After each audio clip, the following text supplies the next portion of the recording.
Welcome back to another episode of Motogp Mac, and today we're going to talk about the Spanish Grand Prix that just happened in Jerez. Now, before we get into it, here is how they finished. Pecco Bagnaia won it from Marc Marquez, Marco Bezzecchi, Alex Marquez, Enea Bastianini, Brad Binder, Fabio Di Gianantonio, Miguel Oliveira, Maverick Vinales, Pedro Acosta, Raul Fernandez, Joan Mir, Alex Rins, Taka Nakagami, Fabio Quartararo, Stefan Bradl, Luca Marini was the last one across the line. Augusto Fernandez pulled into the pits, I believe. Jack Miller and Franco Morbidelli came together and ended up in the gravel trap. Lorenzo Sabadori also ended up in the pit lane, I believe. Jorge Martin lost the front into turn 6 or 7, I believe. Johan Zarco and Alicia Spagro, a little bit of a mix-up, and they both ended up into the gravel, and Danny Pedrosa crashed out also at high speed. Hopefully he will be okay for tomorrow's test. But if we talk about the race, it was fucking epic. That's the only way that I can put it. You know, I am still buzzing after watching Pecco and Marc go head to head. Now, I have to say Pecco was unbelievable at the start. You know, first time into, I think, turn 6 or maybe 7, he, coming down the straight, he outbraked 2 riders to go into second place. And you're like, oh, I thought he was going into the next field, to be very honest. You know, he braked so late. But, you know, Martin was in front. Pecco did make a mistake. Martin took over at the lead, and then Martin did crash out. And Pecco was kind of left with a comfortable secondish gap. But when Marc got past Bezzecchi, you could see Marc had a bit of pace on him, and Marc was coming fast. You could see he was definitely making the turns up around 7 and 8, etc. So it was really, really good to see Marc and Pecco battle. And unfortunately for Marc got out Marquezed by Pecco. You know, Pecco gets a lot of a rap for not being able to battle. I think people will change their tone now. Now we do know that these 2 riders don't really see eye to eye, so you know there was a bit of extra oomph there. But you know, it was brilliant to see them go. Okay, Marc couldn't close the gap. Pecco pulled the pin with 3 laps to go, broke the circuit record on the second last lap. So you know, excellent racing from those 2. Bezzecchi, really good to see him back up there. You know, nice solid race weekend for him. Alex Marquez, again, solid race weekend from him, if I'm honest. You know, was going to go on the soft tyre, but changed on the grid back to the medium that everyone else was running.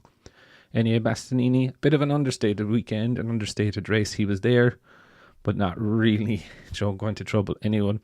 Same for Brad Binder, good enough race. You know, he didn't get as good of a start today as he did yesterday, but good enough from Binder, top KTM / gas machine. Fabio Di Gianantonio, again, solid weekend for him. You know, definitely inside the top 10 is where he needs to just keep finishing, but he needs to start finishing in the sprint race. Miguel Oliveira turned things around after finishing behind Raul yesterday. You know, he is the top Aprilia home, so kudos to him on that. Kind of, again, an understated weekend from Mav. He looked really good on Friday. The qualifying didn't go his way. They were on the track at the wrong time with the right tyres, as according to Aprilia. Pedro Acosta didn't really have a good opening lap, if I'm honest, and got pushed all the way down to 17th place. So kind of a good enough race to come back from there. But again, you know, he got a little bit beat up during that Grand Prix, if I'm honest. Raul Fernandez, again, solid race weekend. 11th place, not bad for Raul. Joan Mir Mir wins the Japanese Cup. Honda actually win a Japanese Cup for once. You know, understated. Of course, if people in front of him didn't crash out, he would have been nowhere near any points. Alex Rins finished 13th, again, just behind Joan Mir. So, interesting weekend for Rins, top Yamaha home, which is something that he can write home about.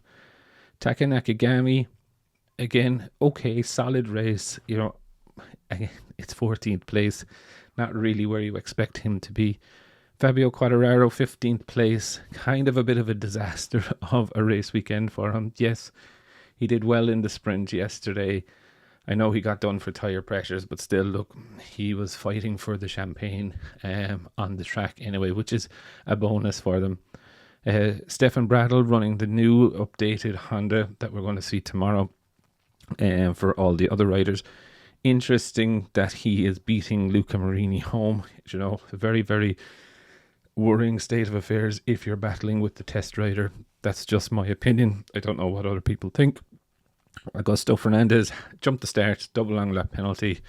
You might as well go home and save your engine and your petrol. Jack Miller and Franco Morbidelli had a crash, I think, in turn, I want to say turn 5 or turn 6. I think turn 5. It was fast, and they're lucky both to walk away. I would reckon Morbidelli is going to get some sort of penalty. Again, Salvadori, didn't see much of him at all during this race weekend. Jorge Martin lost the front, as we already talked about. Other than that, like, he was doing solid. He wasn't gapping Pecco, but he was, you know, there was definitely a fight brewing between the two of them. Wonder was he pushed into the mistake knowing Pecco was so good in that area of the brakes. Johan Zarco and Aleix Espargaro, I think Aleix could get a penalty for this. It said no further action, but I think there's going to be a bit of handbags, if I'm honest. And Danny Pedrosa had a fast off. Hopefully he'll be okay for tomorrow's test. All in all, I think it was a fucking epic race. Really, really good. Great to see Pecco and Marquez fight. You know, we do know there's a little bit of history there, but also bad feeling there. So, according to someone, Mark said to Pecco at the end of the last meeting that you're just pissed off because I can beat you already. And, well, you know, Pecco did show Mark today that maybe you can't. So it's going to be interesting to see what the thing happens between those two. But for me, rider of the day has to be Pecco. But I would definitely love to know your thoughts. What did you think of the Spanish Grand Prix? And who was your rider of the day? Definitely leave your thoughts in the comments below. And I'll be back again tomorrow with another video.